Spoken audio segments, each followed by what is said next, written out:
The best way to reach young people, what is it? To disproportionately dedicate resources to them. At least that's the thesis from Fuller Youth Institute and an extensive research study they conducted of more than 10,000 hours, 1,300 interviews, and 250 churches. This study was cataloged in a book they released called Growing Young, and today we're joined by one of its authors. Dr. Kara Powell is the executive director of Fuller Youth Institute, and she joins us to discuss the research she conducted, but also to answer the burning question that's on all of our minds.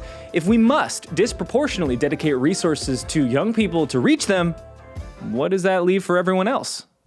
Well, hey there, and welcome to the Pro Church Tools Show. We're here to help you and your church navigate the biggest communication shift in 500 years. I'm Brady Shearer, your host. I'm joined as always by my co-host, Alexander Mills. Hello, hello. We're also joined today by Dr. Kara Powell. Kara, pleased to spend some time together today.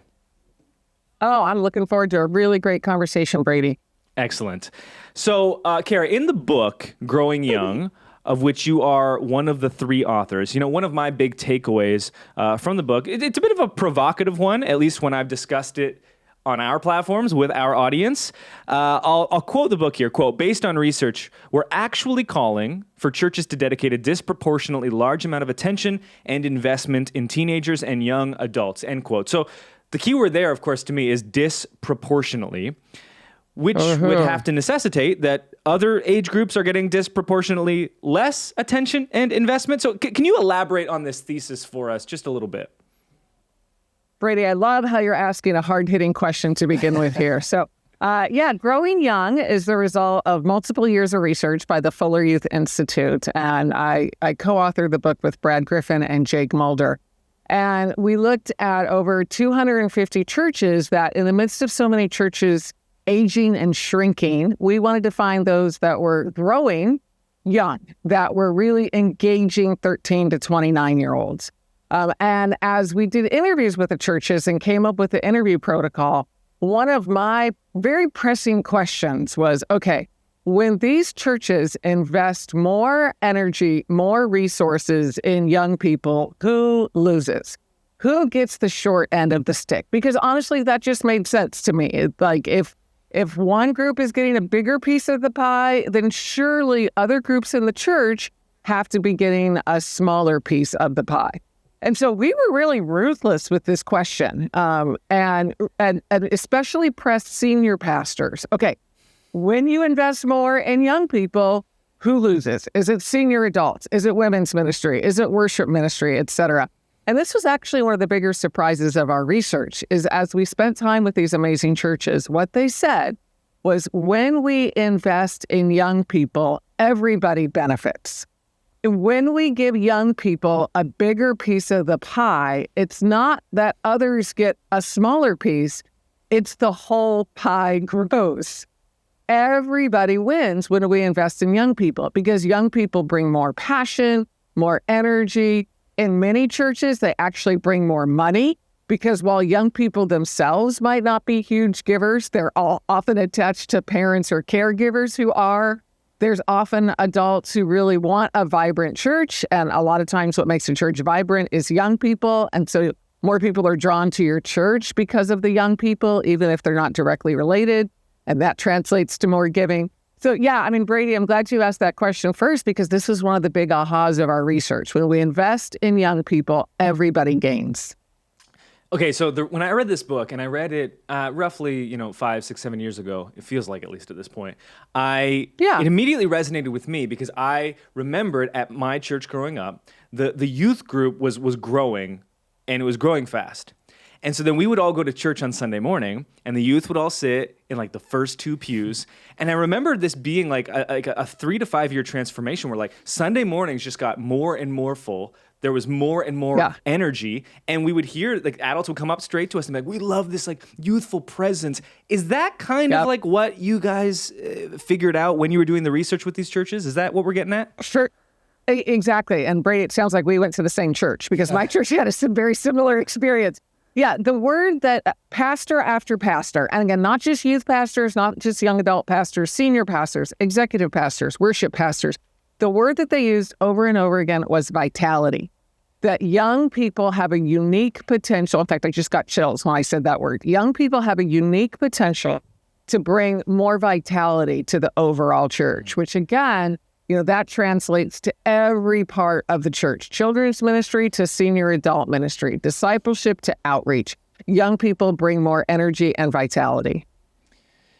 Kara, I have been pastoring for 10 years. And when I first started pastoring, I was in my early 20s and I was young, I was green. And I'm part of a ministers network here in Canada that has these annual ministers conferences. And so we get together as pastors and we talk about the state of our churches, the state of the church. And I remember in my early 20s, one of the preeminent conversations at those conferences were, how do we reach young people?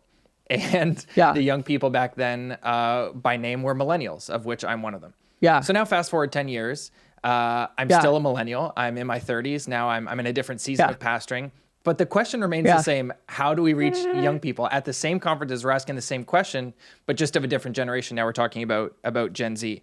And so I guess my question is, like, when it comes to reaching young people, it seems to be a question we've been asking for a long time.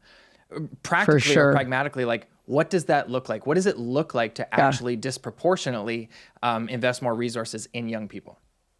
Yeah. So I'll tell you what I've told my church, to be super pragmatic, is I would love, based on our research, if as you're looking at, as you're wrestling with any question, any aspect of the church, one of your top three or even top five, one of your top three or top five questions is, what will this mean for our young people? So you're planning ahead for Advent. You're looking ahead to Christmas season. How will our young people be engaged? You're thinking about short-term missions this summer. What does this mean for young people? You're looking at your budget. How is this going to impact young people? So that young people are just top of mind, because often young people are kind of about question 10. And if a church wants to get serious about young people, and what was interesting in our research is when it comes to growing young, we identified 6 core commitments that are crucial to churches making this shift. And whether or not a church prioritizes young people is one of those, and it's a hinge point. That really is kind of a fork in the road. And so the best way that I could say to my church, here's how we're going to prioritize young people, is it's one of the ideally top 3, I'll grant you top 5 questions that you're asking as you think about your church's present and future. Now, I think one critique I can imagine, and I can't just imagine it, I've seen it in the comments below the videos that we've made of an approach like this, is that, hey, this is just way too pragmatic. Where's the soul? Where's the spirit behind this? Now, Kara, for context, I am an empirical thinker, perhaps almost certainly to a fault. My pastor across the table might say of me.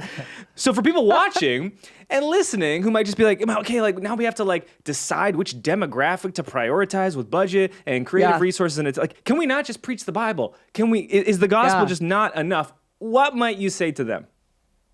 Yeah. I love the Bible. Let me be super clear on that. I love the good news of Jesus Christ. I think it's the best news for all generations, including young people. And like I just mentioned, Brady, we identified 6 core commitments, one of which is prioritizing young people, which we've been talking about quite a bit up till now. Another one of which is the way that we teach Jesus's message. What we found, and this is good news, boy, this is good news, is that young people love Jesus. Like, they are drawn to Jesus. One of the things that we said out of our research is that Jesus is compelling for young people. Now, a lot of times, and I'll say we, because I know I make this mistake as a communicator, a lot of times I focus a little bit less on Jesus and a little bit more on, shall we say, Christian culture, a little bit more on Christian doctrine. And, some of that can be really good, needed, absolutely. But what really drew young people was when churches talked about Jesus. One of the most convicting interviews we did of a young person who was at a church that was growing young. She was in her late 20s. And a bunch of us as faculty at Fuller Seminary came up with the interview protocol. And one of the questions that we asked was, how would you describe Christianity? And so the PhD student at Fuller who was doing this part of the interview, she asked this young person, how would you define Christianity? And the young woman said, well, I'm not really sure, but can I tell you who Jesus is and how Jesus changed my life? And it was her drop the mic moment, because again, this was a mistake we made. We asked about Christianity and she wanted to talk about Jesus. So Jesus is compelling to young people. Here's the other thing that was so encouraging out of our research is that young people want to be challenged. Young people want to be challenged. And, one of the other of our 6 core commitments was the way that we are loving our world, the way that we are being good neighbors. And young people wanted to be invited to, or I should say, want to be invited into being Jesus's hands and feet locally and globally. So let's double click on Jesus. Let's double down on Jesus and ask ourselves, are we really teaching about Jesus? What version of Jesus are we teaching? And that's a great question to ask others to give you input on as a communicator. Like, if you were to hear this one message or this one series, what do you think you'd think about Jesus? And get feedback from people of all generations, but especially young people, because you might not be communicating what you think you are. People might be hearing something different than you think you're saying. And when it comes to communication, what's far more important is what people hear, not what we think we're saying. 100%. I think what's curious about the research is it's pretty paradoxical. I think what you're describing is people's fears that this is like a zero-sum game.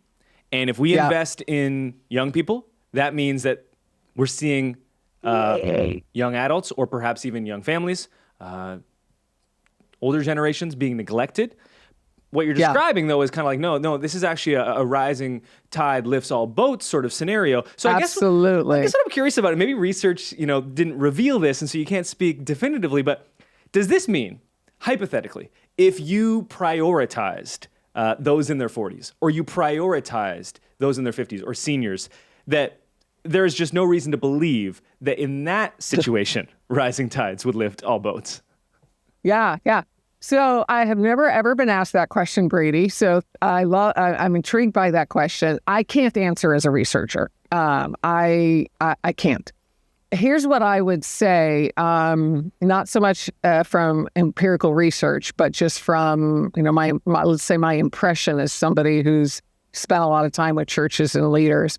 And we actually know churches who've done this, where they've said, look, we feel really called to invest in 40-year-olds, 50-year-olds, 60-year-olds. Well, as they do so, they're asking those 40-year-olds, 50-year-olds, 60-year-olds, who are you mentoring?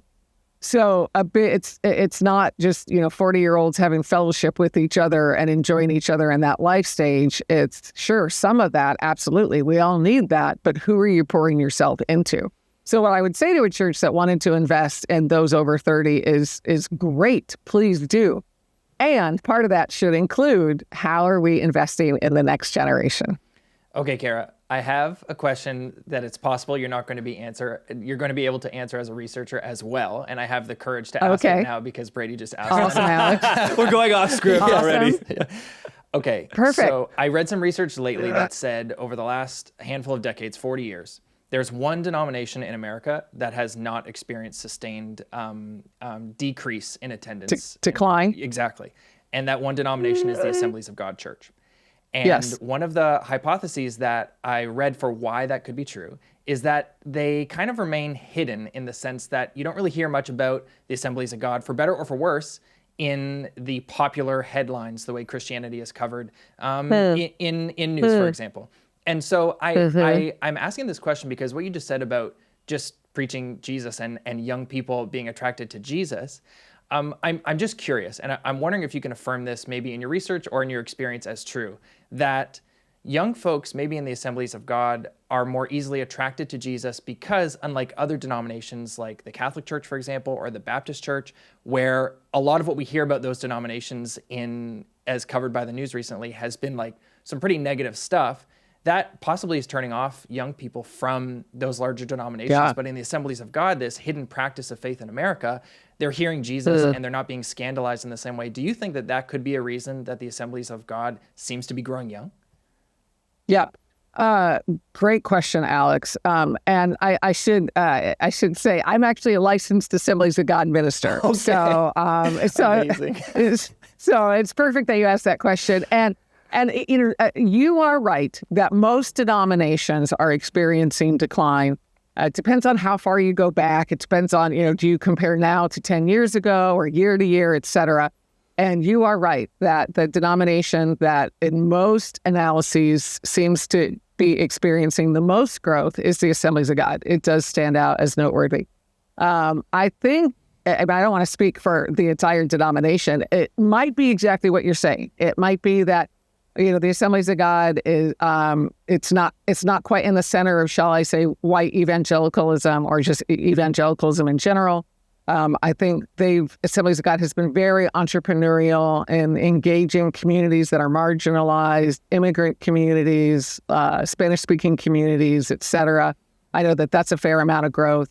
I think the Assemblies of God would say, and this goes back to what we were talking about earlier, and I don't mean, when I say this, it's not to critique anybody else, okay? So this is not a critique of other denominations. This is just what I imagine key leaders of the Assemblies of God would say, is they really do focus on Jesus and not just an intellectual faith, but also an experiential faith as a more Pentecostal charismatic denomination. And again, that's not to say other denominations are not doing that, but that is one of the hallmarks of the Assemblies of God denomination. So my hunch is it's probably multiple factors, the one that you named being one of them, the way that they've really welcomed a very diverse population and been really strategic in engaging leaders in diverse populations, and then also just the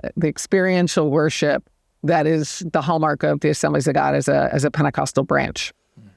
Great context, hearing that Kara is... Yeah, I had no idea. I didn't set her up for that. An AOG minister. Yeah.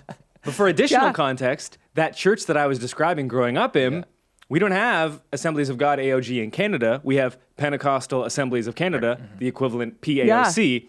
And that was a PAOC church growing up. And I grew up Baptist. So I go to this PAOC church, and they have drums, and they had a youth pastor. I was like, wait, there's a pastor for youth? Like, what is this? Yeah. And I go to this retreat, and there's this thing where all the youth go up, and this is Canada, we go up into the snow. Yeah. Right. And it's cold, and we sleep in cabins, and then we worship God. And I was like, what does that mean? And then I was like, I think, okay, if you're a church listening, my fear is, because we know that churches are aging up, and you could look out on a Sunday morning, and you see no young people whatsoever. So conceptually, a church agrees with this idea. They're on board. Philosophically, where do you actually start if you have truly zero youth presence in your church? Yeah. So great question. And that's becoming more and more common even after this pandemic. A lot of youth ministries, a lot of churches have seen young families not return, et cetera. And so here's what we've learned from amazing churches is, we can talk about percent of budget, and that's important. We can talk about staffing, and that's important. But somebody asked me recently, Kara, can you summarize all of the Fuller Youth Institute research in one sentence? And so that's tough to do. We've been doing research on young people for 15 years, but roughly here was my sentence. Basically, youth discipleship or youth faith formation boils down to caring, Jesus-centered adults investing in young people. Boom.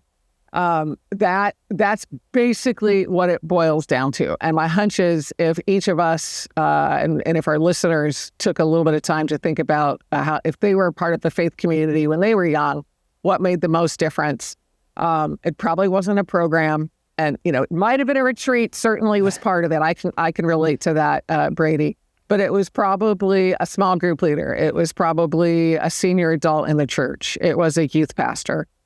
It was a mentor. It was their mom's best friend who just took an interest in them and spent extra time with them. So, I was just hearing recently about a church in the Pacific Northwest here in the U.S. where when the senior pastor was hired, they had only a few young people. Church was about 100, less than 5 were young people. And he made a point that whenever a young person happened to visit, he would go greet them and get their name and contact information. And so, young person by young person, he started building a list. And he got to the point where he had like 30 young people who had come and checked out the church in the last number of months. And he felt like it's time to lead a Bible study. And so he started a Bible study. It started slow, but the Bible study ended up growing because he and his wife were investing in young people. He ended up asking the young adult Bible study, what do you want to see God do through you? So this question of challenge, what do you want to see God do through you? And there were a lot of medical professionals in this young adult Bible study. And so they said, we want to offer a free medical clinic to the community.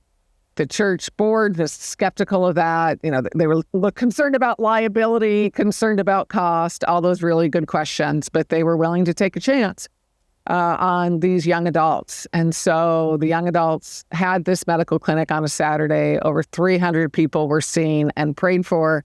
And that was a handful of years ago. And that medical clinic has not only become something that's meaningful to the community, it's become this hub for young adults. And so this church now that, was 100 with just 5 young adults is now a church of about 150 with 30 to 40 young adults coming regularly. So I feel like that story even encapsulates a lot of what we've just been talking about. It's prioritizing young people. It's being focused on Jesus.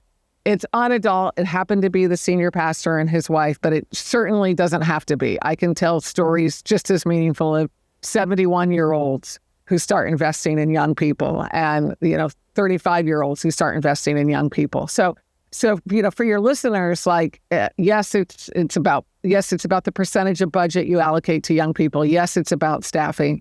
But fundamentally, if I could wave a wand in your church, what I would want to do is, how do we turn the dial on caring, Jesus-centered adults investing in young people?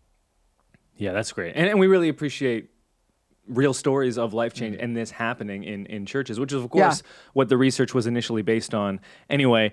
And what's great about research is that when you discover, in this case, what is effective, that also means that you discover, inversely, what is not effective. And, throughout this 3-year study, you identified these 10 traits that perhaps most of us would think are important in respect to reaching young people, but simply just didn't matter. So a few of those, I think there were 10, I got 7 here, being your church's size, location, current age demos, your denominational affiliation, though we did just touch on that interestingly, your church's cool... Or lack thereof. Right. Yes. Oh, yeah, of course. Yes. Your church's cool factor, which, that's a big one. Your building, even your budget. So, take your pick. When you were going through this research with your other 2 co-authors and the team at Fuller Youth Institute, maybe which one of those that was not a determining factor of reaching young people successfully surprised you the most?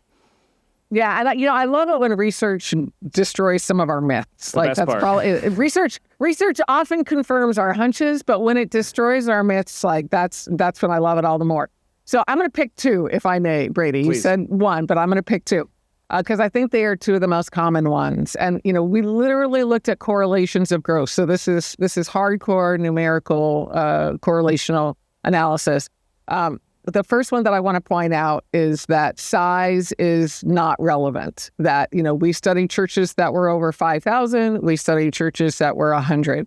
And all of them were able to connect with young people when we did everything that we've been talking about up until now. So whatever size your church is, you can be effective with young people. I would say a second myth that we tend to believe is that your church has to be cool or you as a leader have to be cool. And we heard this so much when people would hear about our research. You're studying churches that are doing well with young people. Doesn't it just boil down to having a cool senior pastor or a cool youth pastor or a cool vibe? And certainly we came across a fair amount of coolness in some of the churches, but by no means all. So, what I love to say to leaders is, if you're a cool leader, then great, be your cool self. But for the rest of us, and I say us, my kids who are teenagers and young adults, they say that even the way I say cool betrays that I am not cool. So, for the rest of us, we don't have to be anything different than who we are, because it's not about our coolness. In fact, this is what one senior pastor said during our research. When it comes to young people, warm is the new cool. When it comes to young people, warm is the new cool. So if I can just tell one story that's one of my favorite for this, there's lots of them, but I'll just pick one. We interviewed many of these 250 churches, all of them, but then we did site visits at about 12 of the churches. And when we did a site visit, we really did a deep dive ahead of time. So there was a church in Pennsylvania we were doing a site visit for, and we were interviewing teenagers and young adults ahead of time, asking them what they love about the church. And they kept talking about this guy named Bill. Bill is part of what they love about their church. And teenagers would say that Bill would come to their basketball games, and young adults would say Bill came to their workplace and took them out to coffee. And we kept hearing about Bill. So we thought, goodness, we can't wait to meet Bill. We get to Pennsylvania, and it turns out Bill is over 70 years old. And Bill remembers his own adolescence, when there was no adults sitting in the stands cheering him on. And so he has said at his church, there are going to be adults cheering, literally and metaphorically, for young people. And so but he's mobilized other adults, especially senior adults. There's often unique tenderness between senior adults and young people. He's mobilizing senior adults, all adults, but especially senior adults, to show up at kids' games, to take adults out, young adults out for coffee, to go by a dorm if they can, et cetera. Write letters to people in the military who are in their 20s. Bill told us that he's actually even written like a one-page description of how this works at their church. And he uses this one-pager to recruit people. And so, we said, wow, Bill, we'd love to see that. Can you send it to us? And so Bill faxed that one-pager to us from the local public library. Wow. That is how Bill got the one-pager to us. And Bill is the magnet that is drawing teenagers and young adults to this church. So it doesn't matter your church size. It doesn't matter how cool you or other adults are. Warm is the new cool with young people. I'm so glad that you shared that story with us, and equally glad that your research is proving this to be true, because I think we know it experientially or anecdotally that our best relationships, and especially with young people, whether it's the young people in our church or our kids or our nieces and nephews, any young person in our sphere, the best relationships are built on authenticity. And so call it warmness or authenticity, if you will. But if we're building an image or a persona on false pretenses that I'm not cool by nature, but I think the kids want me to be cool, they're going to see right through that and in fact not be attracted to it. So a lot of the stuff we're talking about and the research for this book, Growing Young, if I'm not mistaken, was catered towards millennials. Brady and I are both millennials, but Brady's 32 now, I'm 30. And so by not very many metrics are we young people in our church anymore. And so I guess what I want to ask is, do you think that this research that we're talking about right now, as far as this book is concerned, is it proving to be true for Gen Z as well? Yeah.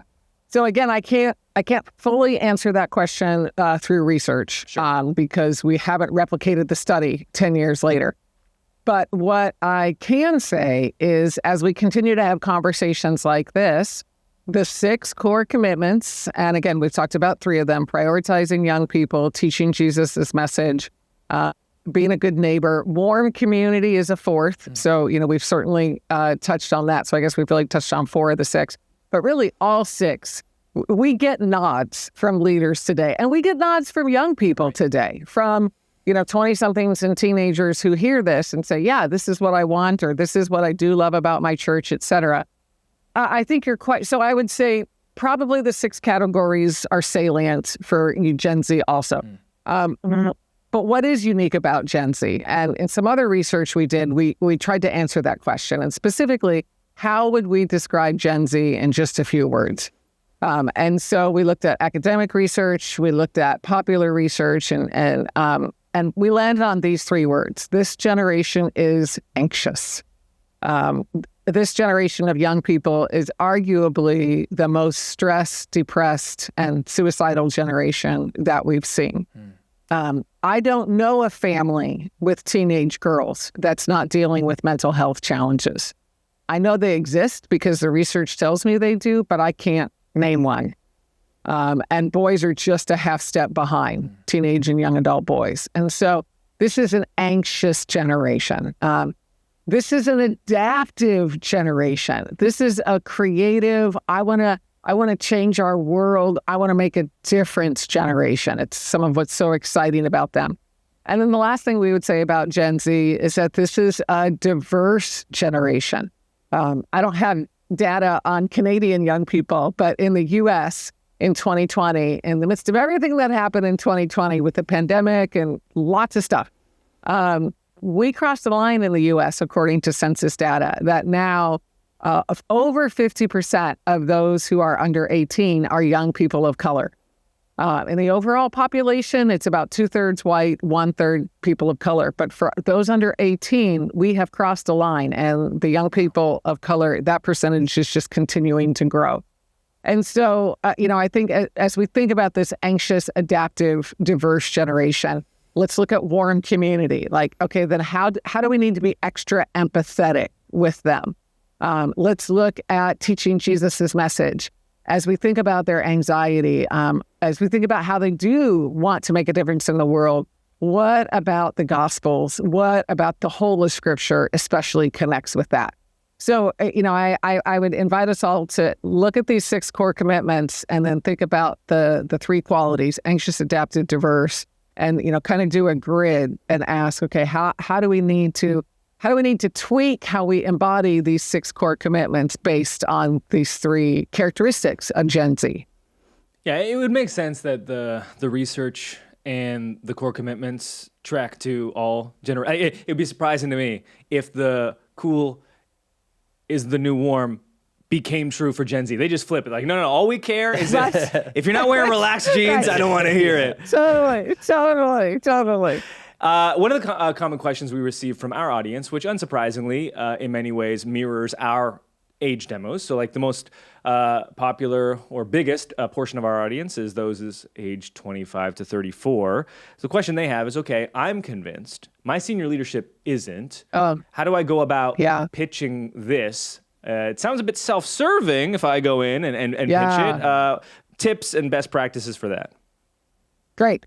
I have 2 major thoughts. And Brady, we have cohorts at the Fuller Youth Institute where we journey through our growing young research. We journey through our next book that's coming out, Faith Beyond Youth Group. And so we've actually journeyed with over 1,000 churches who tried to make these changes. And that's one of the common questions. How do I help the rest of my church understand this? How do I lead up with my senior pastor, with my church board, et cetera?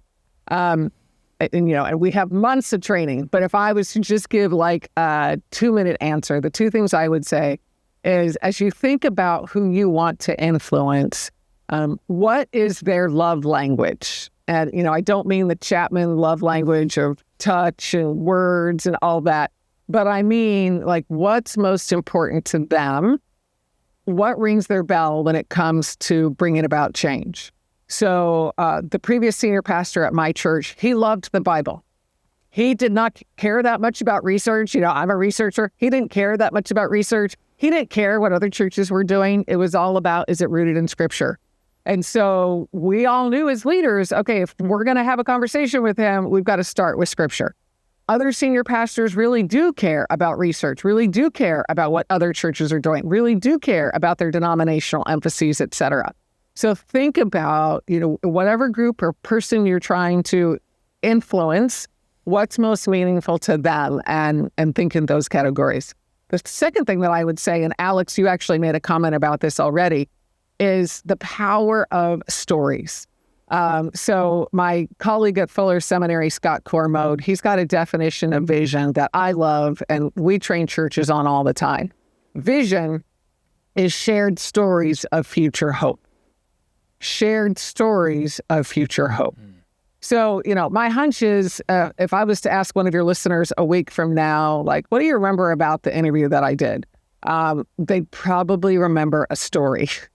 And so as much as we can, how do we become story collectors and story sharers?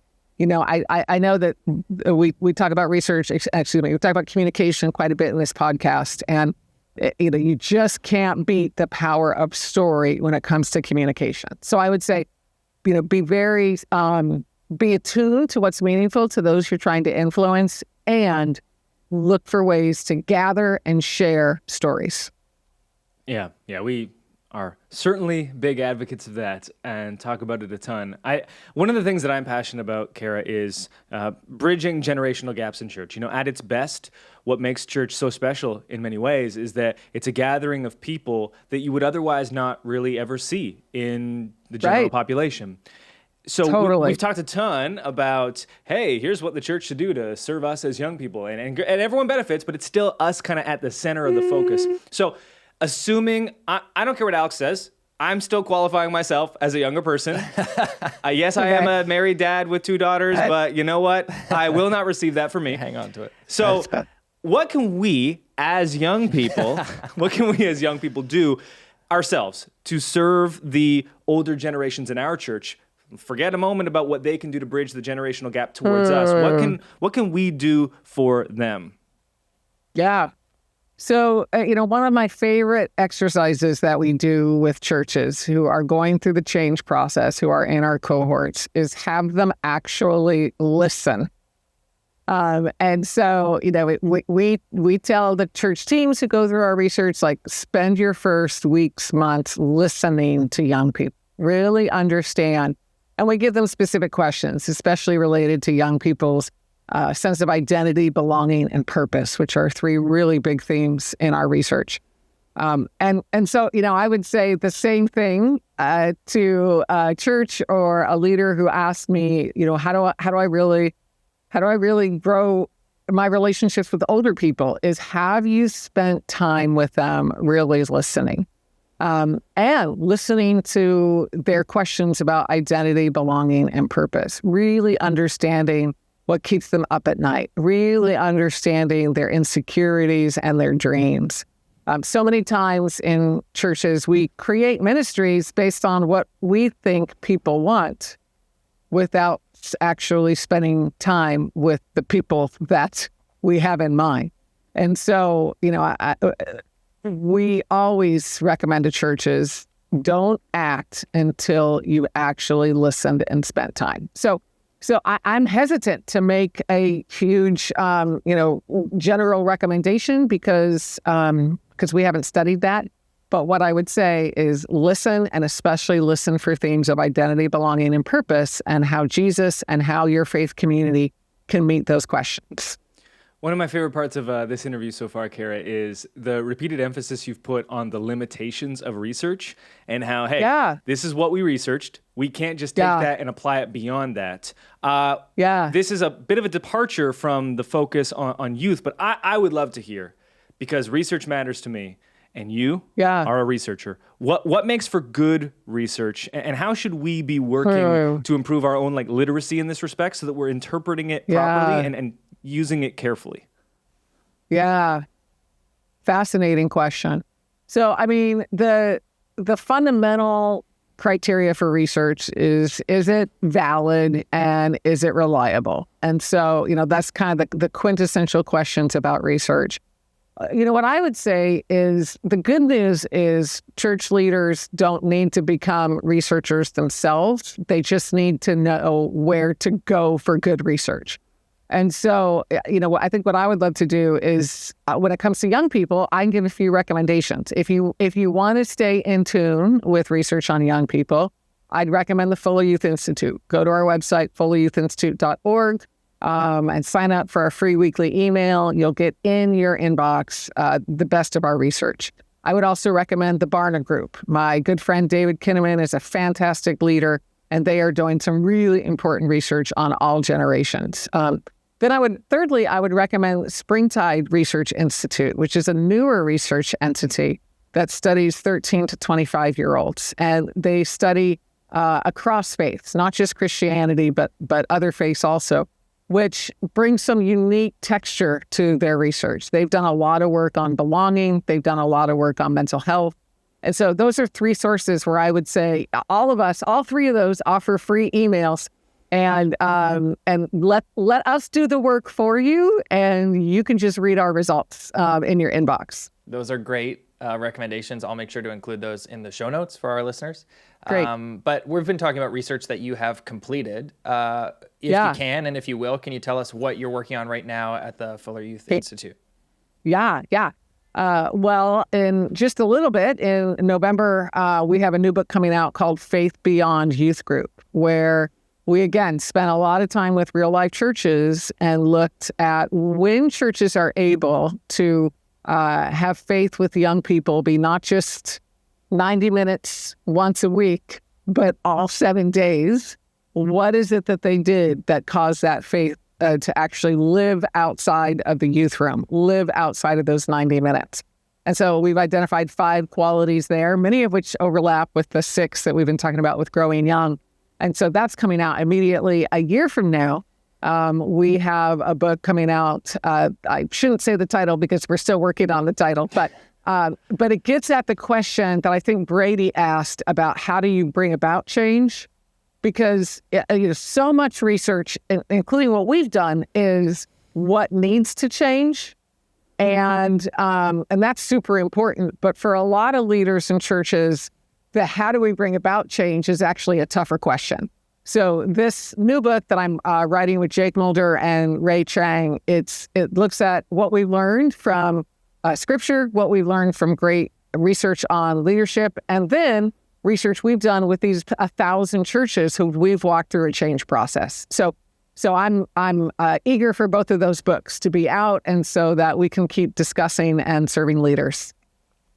Well, we're very grateful for your time, Kara. We have been using your research in our content for a very long time, and that's what prompted Will, the marketing manager at FYI, to kind of slide into the DMs and say, hey, we saw this video, like, hey, and which eventually led to this podcast. So we cannot give you the highest recommendation, 100%, all the books that are coming out in the pipeline. Jump on the newsletter, all that good stuff. And thanks again for your time, Kara. And for everyone that joined us today, thank you for your time, attention, and trust. We will talk real soon. And I know you want to roll with the gang, and I know you want to ride with the gang, thinking about settling down, going my way. On it. Well, hey there.